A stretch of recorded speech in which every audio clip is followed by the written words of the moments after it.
बुधवारी मध्यरात्री छपराला आग लागून एकाचा मृत्यू झाल्याची घटना घडली आहे।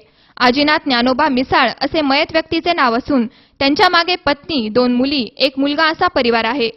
याबाबत समजलेली माहिती अशी की बुधवारी रात्री नेहमीप्रमाणे मिसाळ कुटुंब जेवण करून घराबाहेर झोपले होते। मात्र मयत अजिनाथ मिसाळ यांना टीव्ही बघण्याचा छंद असल्याने ते मध्यरात्री घरात जाऊन टीव्ही बघत बसले होते। रात्री 2:30 ते 3 वाजण्याच्या सुमारास घराच्या बाजूला असलेले जनावरे अचानक ओरडू लागल्याने मयत अजिनाथ यांच्या पत्नी संगीता मिसाळ यांना जाग आली। तेव्हा त्यांच्या लक्षात आले की आपल्या घराला आग लागली आहे। त्यांनी आरडाओरडा करण्यास सुरुवात केल्याने आजूबाजूच्या लोकांनी त्यांच्या घराकडे धाव घेतली आणि आग विझवण्याचा प्रयत्न केला।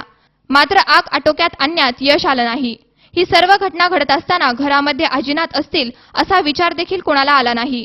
त्यानंतर राहुरी नगरपालिकेचा अग्निशामक बंब घटनास्थळी दाखल झाला आणि आग आटोक्यात आली। दरम्यान अजिनाथ यांची शोधाशोध सुरू झाली। तेव्हा अजिनाथ यांचा पूर्णतः जळालेला मृतदेह उपस्थितांनी बघितला। आग कशामुळे लागली हे मात्र समजू शकले नाही। बाहेर तिन्ही मुलांना घेऊन झोपेल होते मी, ते बी शेजारी होते साईडला। ते कधी उठून आतमध्ये गेले त्यांनी काही सांगितलंच नाही। 2-2:30 दरम्यान ते गायने जेव्हा ते आड्याची सुरुवात केली ना तेव्हा जागाले तिकडे वळून पाहिलं तर ते जाळ पाहिलं, तेवढं आडावडा झाला पोरांचा। मागत मग शेजारचे माणसं जमा झाले, त्यांनी इजवायचा प्रयत्न केला पण ते काय त्याच्यात काय वाटत नव्हते आहे म्हणून। पण जेव्हा ते पूर्ण इजून झालं तेव्हा मग त्यांचं ते दिसले ते त्याच्यात काय घडलं ते काही सांगता नाही यायचं मला। मी ना इथं बाहेर झोपलेलो होतो तेव्हा ना गाई ना हे दाव वाढायला लागली होती थोडंफार। तर मग आम्हाला वाटलं ते काय झालं, तिच्याकडे गेलो तर तेवढ्यात जाळाचं हे दिसलं धुरण त्यानं डायरेक्ट अशा लाल लाल वाफा निघायला लागल्या पाचरटातून। तेवढ्यात पाहिलं बरं थोडं जवळ गेलं तर अख्खं पाचरटन त्यानं खाली पडलं मग घराच्या बाहेर। माझ्या बहिणीनं आम्ही तिकडे गेलो तर माझ्या बहिणीच्या पायावर आहे ना पाचरटाची पेंडी पडली ती जळती, तिचा पाय पण भाजला। मग आम्ही तितक्या तिकडे ओरडत पळलो, ते सगळे माणसात ते उठले।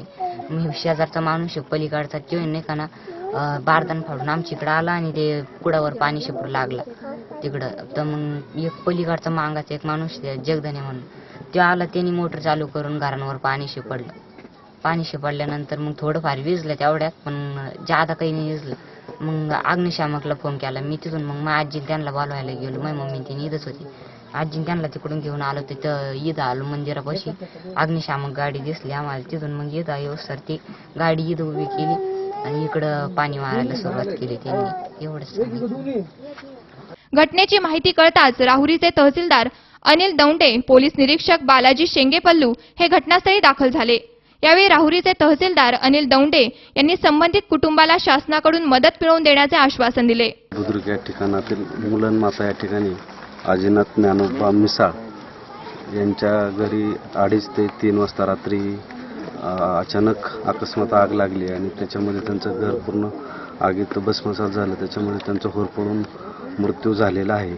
ही बातमी कळताच पोलीस प्रशासन आणि महसूल प्रशासन तात्काळ घटनास्थळी धाव घेतली, प्रत्यक्ष पंचनामा केलेला आहे।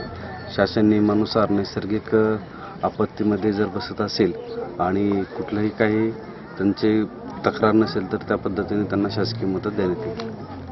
याबाबत पंचनामा करून मृतदेह उत्तरीय चाचणीसाठी पाठवण्यात आला असून राहुरी पोलीस ठाण्यात अकस्मात मृत्यूची नोंद करण्यात आली आहे। सुनील भोंगळ, C24 तास, राहुरी।